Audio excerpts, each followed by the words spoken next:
Chapter 1. The Whispered Beginning. Once, tucked between the misty hills of rural Sri Lanka, there existed a village so secluded that even the maps dared not name it. Locals whispered of a place nearby, a forgotten patch of land, swallowed by jungle and shadows, where the sun dimmed early, and the winds carried voices that didn't belong to the living. This place was called Babarathanna Walawwa, by the few who dared speak of it, a name that roughly meant the dwelling of deadly tales. Long ago, they said, something terrible happened there. A family vanished overnight. No screams, no signs, just their dinner left half-eaten on the table and doors wide open, like they had welcomed something in. After that night, the land changed. Cattle refused to graze near it. Birds flew around it. And children, well, they were warned to never follow the sound of laughter coming from the forest after dusk. Some say it was cursed. Others believed it was a punishment for sins forgotten. But everyone agreed on one thing. Once you step into Babarathanna Walawwa, you never return the same. Chapter 2. The Friend Request. It began one quiet night in the village of Wewala, just as the wind rustled through the palm trees and the dogs began their uneasy howling. Sunimal, a young mechanic with grease-stained fingers and an honest heart, was lying in bed, scrolling through his phone to pass time. That's when it appeared. A Facebook request from a girl named Sapumali. Her profile photo was soft and haunting, a smile with secrets behind it. Her eyes, wide and glimmering, seemed to follow him. He hesitated for a moment, unsure, but curiosity, as always, won. That same night, she messaged. Their chat started casually, music, movies, little things. But as days blurred into weeks, their conversations turned deeper. She knew things he never told anyone. She asked about his dreams, his fears, even the scar on his left hand from a childhood accident. Sunimal felt seen, understood in a way he never had been before. She sent him voice notes, sometimes late at night, always ending with, "Good night, Suni. I'm thinking of you." 2 months passed. One evening, Sapumali asked him something unexpected. "Would you come meet my parents? I want to take this further. With you." Sunimal's heart raced. Excited, nervous, flattered. The next morning, he told his best friend, Amarapala, a man with a loud laugh and a cautious soul. Amarapala listened, his eyes narrowing at the mention of the name. "Sapumali, you said?" he asked slowly. "Where does she live?" "Somewhere off the old Mahagadara road, near that rubber estate, past the old Hindu Kovil," Sunimal replied. There was silence. Then Amarapala, his voice low, said, "I'll come with you. You shouldn't go there alone." Sunimal laughed it off, but Amarapala didn't. Because that part of the village, that road, had a story no one liked to tell. Now in Chapter 3. The journey begins. At the break of dawn, the sky still clinging to the last threads of night, Sunimal and Amarapala boarded the rickety morning bus. It coughed to life with a hiss, and the two friends began their long journey, winding through misty hills and sleepy villages. By 7 a.m., they stopped at a roadside eatery, kadepol roti, lunu miris, and plain tea, the kind of breakfast that warms your hands and heart. Sunimal looked cheerful. Amarapala remained quiet. By mid-morning, they arrived at the town Sapumali had mentioned, a place neither of them had visited before, yet oddly familiar, like it had been pulled from a dream or a warning. Sunimal called her. She answered immediately. "Take a tuk-tuk to Babarathanna Walawwa," she said in her usual soft tone. "Just ask. They'll know." They found a tuk-tuk without trouble. But when Sunimal told the driver the destination, The man's expression changed. His grip on the handlebar tightened, and his eyes darted away. Babarathanna Walawwa, are you sure? He asked, voice unsure. Sunimal nodded. Amarapala watched silently. The driver muttered something under his breath. Why do people still go there? But didn't ask again. He started the ride. As the tuk-tuk rattled down broken roads and past overgrown trees that clawed at the sky, the driver grew more anxious. Finally, he stopped near a narrow path that disappeared into the dense forest. This is as far as I go, he said firmly. I don't know why you're heading there, but people who go in don't always come back the same. He drove away before they could reply. Sunimal laughed it off. Amarapala didn't. They walked, 1 kilometer through thick silence, broken only by birds that sounded too loud, too sharp. Then, through the mist, they saw it. A grand old bungalow, beautiful in a way that unsettled the soul.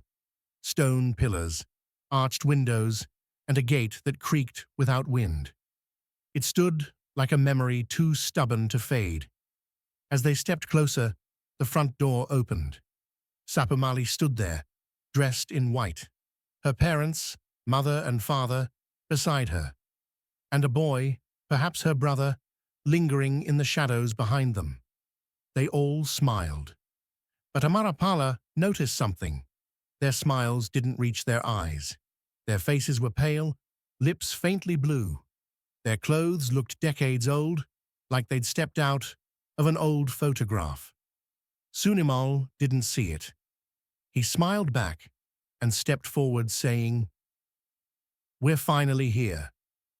Amarapala said nothing, but his heart whispered, "Something here isn't alive." Chapter 4. An Uneasy Feast. By the time Sunimal and Amarapala reached the grand steps of the Babarathanna Walawwa, the sun was bowing out behind the jungle canopy. It was nearly 6 p.m. The day had drained them, and the journey through the eerie forest left their clothes damp with sweat and their nerves slightly frayed. But inside the bungalow, things felt oddly welcoming. They were given warm water to bathe in, carried in old brass jugs that looked like they belonged in a museum. The scent of jasmine lingered in the air. By the time they changed and came down, the house was glowing with dim lanterns, and the dining table was laid out like a wedding feast. Curries, sambals, rice fragrant with ghee, fried fish so crisp it crumbled at touch, and desserts that reminded them of childhood Sinhala New Year celebrations. They sat down with the family, Sapumali at Sunimal's side, and shared stories, laughter, and questions about jobs, hobbies, the future. But then, something strange. Earlier, when they arrived, there was a boy with the family, young, silent, watching. Now, sitting at the table, was another girl. Sunimal blinked. Amarapala leaned over and whispered, voice trembling, "Machan, what happened to the boy we saw earlier? Now it's a girl. I swear it was a boy." Sunimal tried to brush it off, but Amarapala's voice cracked slightly. "Something's wrong. I don't want to stay here. Let's leave after dinner, please." As the final spoonful of watalapam vanished, the father leaned back in his chair, eyes fixed on them.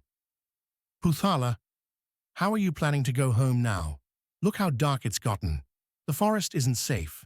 Stay the night. You can leave in the morning." The tone wasn't threatening, but it wasn't comforting either. Both friends tried to insist. Amarapala's hands shook slightly as he refused. But then, Sapumali touched Sunimal's hand gently and said, "Please stay, just for tonight." And Sunimal smiled, as if her voice held a weight he couldn't ignore. He agreed. Amarapala's face fell pale. He looked at his friend, eyes wide. He tried again. "Machan, I'm telling you, I don't like this. Let's just go. Now." But the decision was already made. As they stood from the table, trying to make light of the tension, someone cracked a joke, something dull and not very funny, yet the family burst into laughter. All of them. And then, a low creak behind them, a door swinging open. But there was no wind, only darkness behind that door, and a sound. Something breathing. And with it, the question that now hovered between the two friends. What have we walked into? Chapter 5. Nightfall. That night, under the old timbered ceiling of Babarathanna Walawwa, Sunimal and Amarapala were shown to a beautifully decorated guest room. The bed was large, draped with white mosquito nets. The windows were covered in lace curtains that barely swayed despite the forest breeze outside. It felt strangely still. They lay down, exhausted from the day's travel and the heavy dinner. At first, silence wrapped around them. But soon, sleep grew uneasy. Around midnight, maybe a bit after, Sunimal's eyes fluttered open. A sound, a low, raspy creak, like nails dragging across a wooden floor. He sat up, blinked into the dimness. That's when he noticed Amarapala's bed was empty. "Ashan?" he called softly. No answer. The eeriness crept up his spine. He rose, tiptoed toward the hallway, and that's when he heard it. A scream, short, cut off. And then, silence. Sunimal ran, feet cold on the tiled floor, his breath catching with every step. He reached the hall. What he saw next shattered every belief he had in the world. The entire family, Sapumali, her parents, even the sister who replaced the boy, were gathered around something on the floor. Their hands were dripping with blood, their faces contorted, mouths open, gnawing at something, someone. It was Ananast, Amarapala, his body lifeless, torn, his eyes still wide in terror. Sunimal froze. He screamed, cried out in disbelief, in grief, in horror. But Sapumali stood up slowly, her face now smeared with red, her voice calm. "There's no one near enough to hear you, Suni. No one lives within miles." The father rose next, wiping his hands with an old napkin, his stare hollow. "You should have stayed away." Panic took over. Sunimal grabbed the nearest thing, a straw broom, and swung it wildly, trying to fend them off. One blow caught the mother across the face, but she didn't flinch, not even a blink. He ran, down the hallway, toward the door, toward anything that resembled freedom. But just as he reached the threshold, something struck him, hard, cold, a shadow from the side, a figure that had been waiting. Everything went black. And in that silence, as his body fell limp on the blood-stained floor, the house grew quiet again, except for the sound of chewing. Chapter 6. The Loop and the End of the Beginning. Sunimal's eyes snapped open. His head throbbed, his vision blurred. The wooden ceiling above him swirled like a whirlpool, but reality sank in quickly. Blood, the scent of iron, the memory of what he saw. He turned. Amarapala, barely conscious, face pale and stained in red, was lying beside him, alive but barely holding on. In the distance, Sapumali's family was arguing, shouting among themselves, voices sharp and crackling like fire. Something wasn't going according to their plan. Sunimal didn't think twice. He got up, ignoring the pain coursing through his body, and ran. Bursting through the door of the bungalow, barefoot on the cold ground, he dashed into the thick, misty night. He ran. Through the same road they had taken that morning. Past the gnarled trees and the broken stones, past the eerie silence and the memories that clawed at his mind. 2 kilometers, maybe 3. But when he looked up, there it was, the bungalow, standing just as it had, waiting. His breath caught in his chest, his legs trembled. He had never left. The path had betrayed him, twisted back on itself like a serpent coiled to strike. A loop, a trap. He fell to his knees, and that's when he saw it. A half-torn old newspaper, caught under a rock. He pulled it free. Faded ink. A headline barely readable through time. Family of 4, found dead in fire. Babarathanna Walawwa still haunted. Locals say something lingers. And scribbled beneath it, in red. Maybe ink, maybe not. They never left. No one ever does. Just then, from the corner of his eye, he saw 2 old men walking slowly past the front gate, heads bowed, muttering. Should have stopped those poor boys. Should have told them not to go. Sunamal jumped to his feet, ran toward them, screaming, begging. Please, help, I'm here, please. But they didn't turn, didn't even flinch. It was like he wasn't there, or worse, like he was. But not where they could reach. Behind him, the gate creaked open. And then came the laugh, that same eerie, unnatural, bone-chilling laugh that had haunted his sleep. It echoed through the trees. It curled into his ears. A whisper rode the wind as the shadows closed in.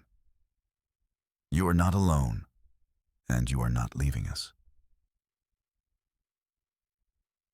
The forest swallowed him whole, and the bungalow waited once more for its next guest.